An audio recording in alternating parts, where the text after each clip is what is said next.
Father Jenks' Tale.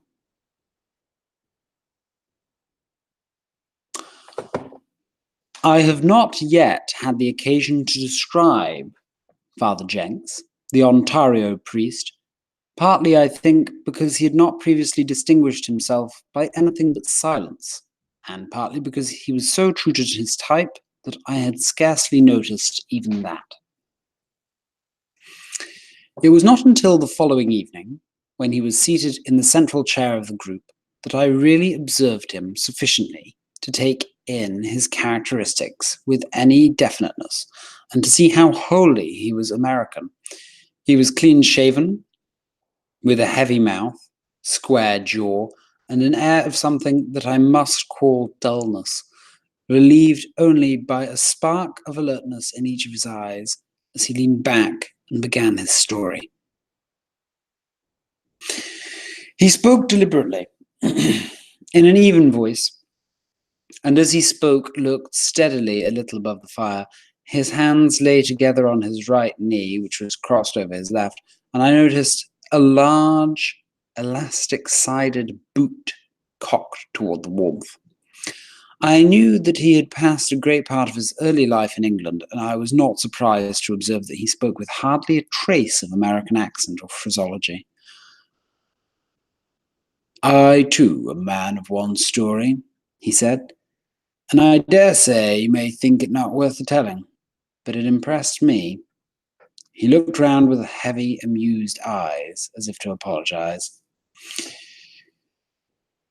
"It was when I was in England in the 1880s. I was in the Cotswolds. You know them, perhaps?" Again he looked round. Monsignor Maxwell jerked the ash off his cigarette impatiently. This American's air of leisure was a little tiresome. "I lived in a cottage," went on the other, "at the edge of Minchester, not 200 yards from the old church. My own schism shop, as the parson called it once or twice in the local paper, was a tin building behind my house. It was not beautiful. It was a kind of outlandish stranger beside the church. The parson made the most of that. I never was able to understand." He broke off again and pressed his lips in a reminiscent smile. "Now, all that part of the Cotswolds is like a table. It's flat at the top, with steep sides sloping down into the valleys, with great houses stand mostly halfway down these slopes. It's too windy on the top for their trees and gardens. The Dominicans have a house a few miles from Minchester, up one of the opposite hills, and I would go across there to my confession on Saturday and stay an hour or two over tea, talking to one of them. It was there that I heard the tale of the house that I'm going to speak about.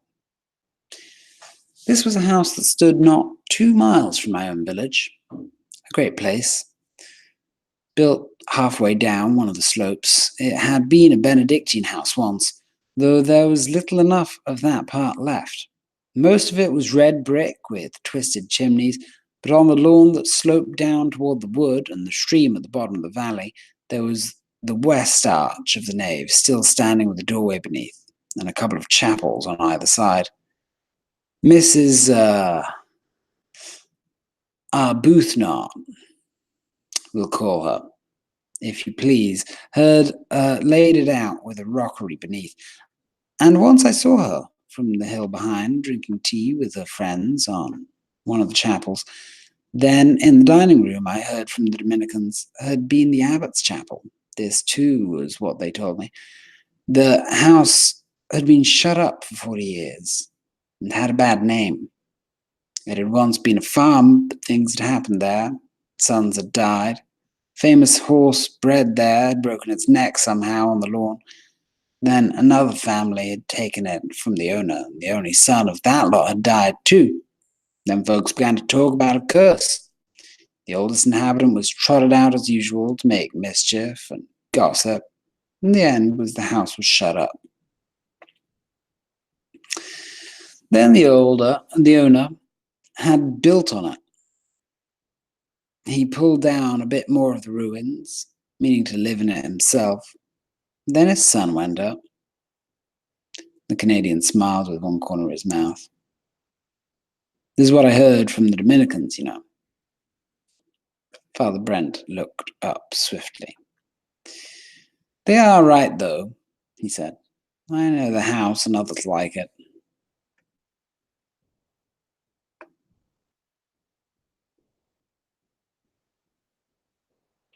Yes, Father, your island has its points. He recrossed his legs and drew out his pipe and pouch. Well, as this priest says, there are other houses like it. Otherwise, I could scarcely tell this tale. It's too ancient and feudal to happen in my country. He paused so long to fill his pipe that Father Maxwell sighed aloud. Yes, Monsignor, said the priest without looking up. I'm going on immediately. He put his pipe into the corner of his mouth, took out his matches, and went on. Well, Mrs. Arbuthnot had taken the house a year before I came to Manchester. She was what the Dominicans called a frivolous woman, but I called her real solid before the end. What they meant was that she had parties down there, and tea in the chapel, and a dresser with blue plates where the altar used to stand in the abbot's time, an investment for a fire screen, and all that.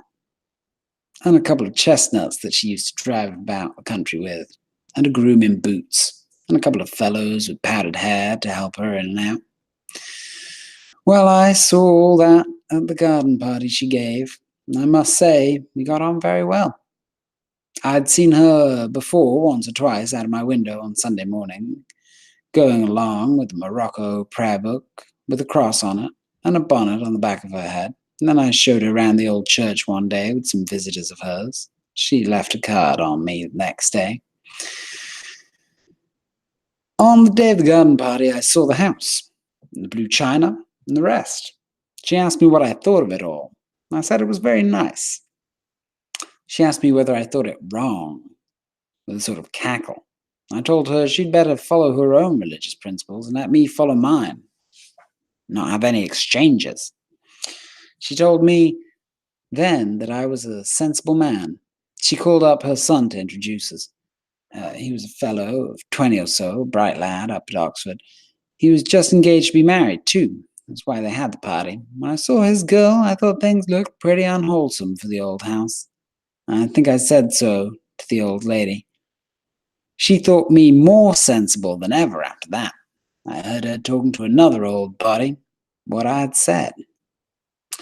Canadian paused again to strike a match, and I saw the corners of his mouth twitching, either with the effort to draw or with amusement, I scarcely knew which. When his pipe was well alight, he went on. It was on the last Sunday of September that year that I heard the young man was ill and that the marriage was put off. I remember it well, partly because they were having a high time at the church, decorating it all for Michaelmas, which was the next day, with the parson pretending it was for Harvest Festival, as they always do. I'd seen the pumpkins go in the day before and wondered where they put them all. I went up to the churchyard after Mass to have a look, and was nearly knocked down by the parson. I began to say something or other, but he ran past me, through from the vicarage, with his coattails flying and his man after him. But I stopped the man, and I got out of him that Archie was ill and the parson was sent for. Well, then I went back home and sat down. The priest drew upon his pipe in silence a moment or two. I felt rather impressed. His airy manner of talking was shot now with a kind of seriousness, and I wondered what was coming next. He went on almost immediately. I heard a bit more as the day wore on. One of my people stayed after catechism to tell me that the young man was worse, that a doctor had come from Stroud, and another had been wired for from London. Well, I waited. I thought I knew what would happen. I thought I'd seen a bit more in the old lady than the Dominicans had seen. But what I was going to say to her, I knew no more than the dead.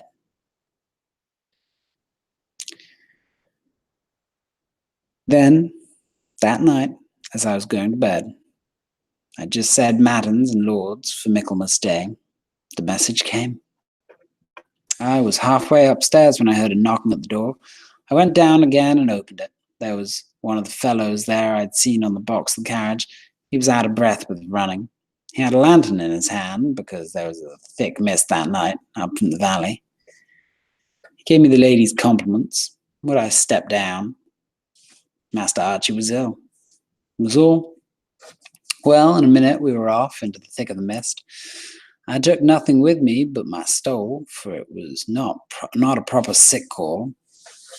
We said little or nothing to each other. He just told me that Master Archie had been taken ill about 10 o'clock, quite suddenly. He didn't know what it was. The priest paused again for a moment. Then he went on almost apologetically. You know how it is, gentlemen. When something runs in your head, it may be a tune or a sentence. I don't know if you've noticed how strong it is sometimes when you have something on your mind. Well, what ran in my head was a bit of the office I had just said. It was this. I've never forgotten it since. Stedet angelus juxta aram, templi habens thuribulium aureum in manu sua. He said it again, and then added, it comes frequently in the office, you remember. It was very natural to remember it. Well, in half an hour, we were at the top of the hill above the house, and I think there must have been a moon, because we could see the mist round us like smoke. But nothing in the house, nor even the lights on the top floors below us. It was all white and misty. Then we started down through the iron gate in the plantation. I could have lost my way again and again, but for the fellow with me, and still we saw nothing of the house till we were close to it on the one side. Then I looked up and saw a window, like a great yellow door overhead. We came around to the front of the house, and there was a carriage there drawn up, with the lamps smoking in the mist, and as we came up, I saw that the horses were steaming and blowing. He just brought the London doctor from Stroud. He was waiting for orders, I suppose. Canadian paused again. I was more interested than ever. His descriptions had become queerly particular, and I wonder why. I did not understand yet. The rest, too, were very quiet. We went in through the hall, past the stuffed bear that held the calling cards and all that, you know, and then turned in to the left to the big dining room that had been the abbot's chapel. Some fool had left the window open. I suppose they were too flurried to think. At any rate, the mist had got in and made the gas jets overhead look high up, like great stars.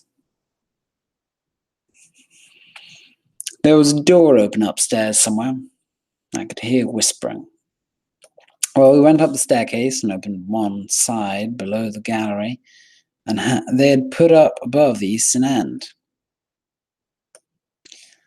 The footpace was still there, you know, below the gallery, and the sideboard stood there.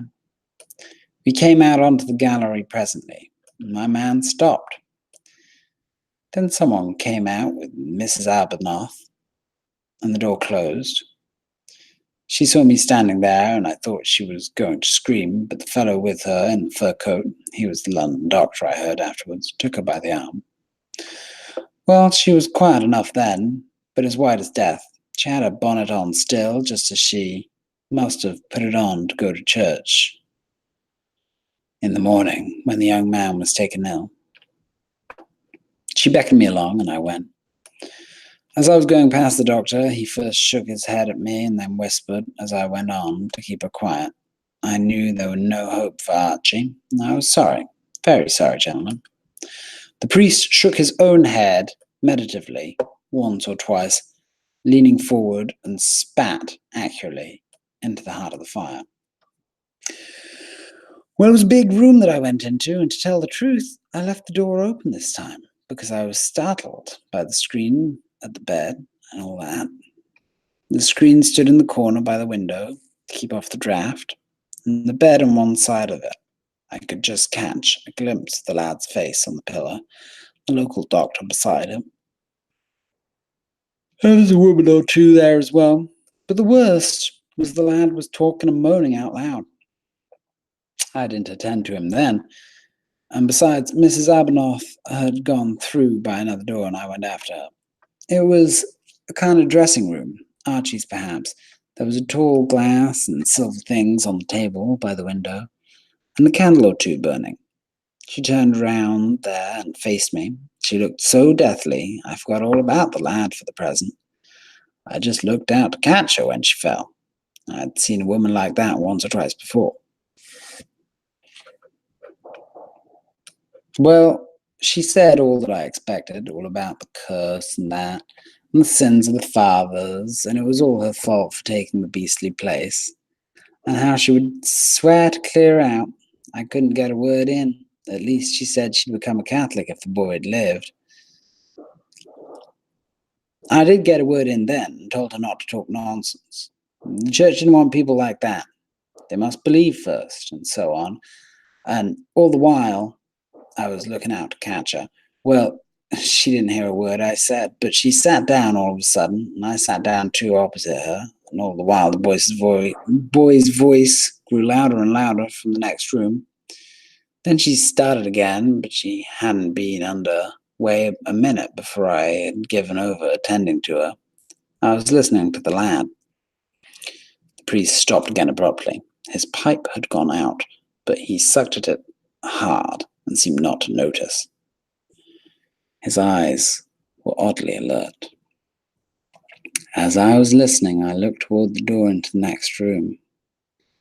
Both that and the one with the gallery over the hall were open. I saw the mist coming in like smoke. Couldn't catch every word the lad said. He was talking in a high, droning voice, but I caught enough. It was about a face looking at him through the smoke. His eyes are like flames, he said. Smoky flames, yellow hair. Are you a priest? What is that red dress? Things like that. Well, it seemed pretty tolerable nonsense, and then Monsignor Maxwell sat up suddenly. Good Lord. Yeah, drawled the Canadian. Stedet Angelus habens, thuribulum aureum. He spoke so placidly that I was almost shocked. It seemed astonishing that a man... Then he went on again. Well, I stood up when I heard that. I faced the old lady. What's the dedication of the chapel? I said. What's the saint? Tell me, woman, tell me. There, I said it like that. Well, she didn't know what I meant, of course, but I got it out of her at last. Of course, it was St. Michael's. I sat down then and let her chatter on. I suppose I must have looked a fool because she took me by the shoulder directly. You aren't listening, Father Jenks, she said. I attended to her then, and it seemed as if she wanted me to do something to save him, but I don't think she knew what it was herself. I'm sure I didn't, not at first at least. Then she began again, and all the while the boy was crying out. She wanted to know if her becoming a Catholic would do any good. And to tell the truth, I wasn't so sure then myself as I had been before. Then she said she'd give up the house to Catholics. And then at last she said this. Will you take it off, Father? I know you can. Priests can do anything. Well, I stiffened myself up at that. I was sensible enough not to make a fool of myself and said something like this. He stopped again, sucking vigorously on his cold pipe. I said something like this. Mind you keep your promise, I said, but as far as I'm concerned, I'd let him off. A curious rustle passed round the room, and the priest caught the sound.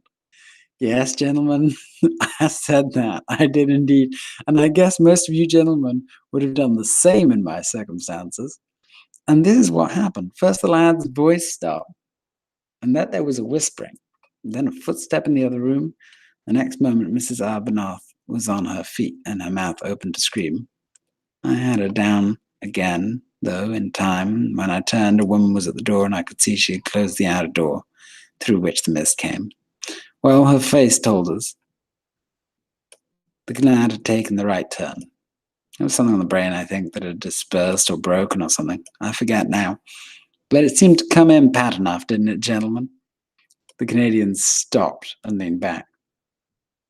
Was that the end then? Father Brown put my question into words. And what happened? Well, added the other, drawling more than ever, Mrs. Arbuthnot did not keep her promise. She's there still, for all I know, and attends the harvest festivals as regular as ever. That spoils the story, doesn't it? And the son, put in the English piece swiftly. Well, the son was a bit better. That marriage did not take place. The girl broke it off. Well? And Archie's at the English college at this moment, studying for the priesthood. I had tea with him at a gardener's yesterday.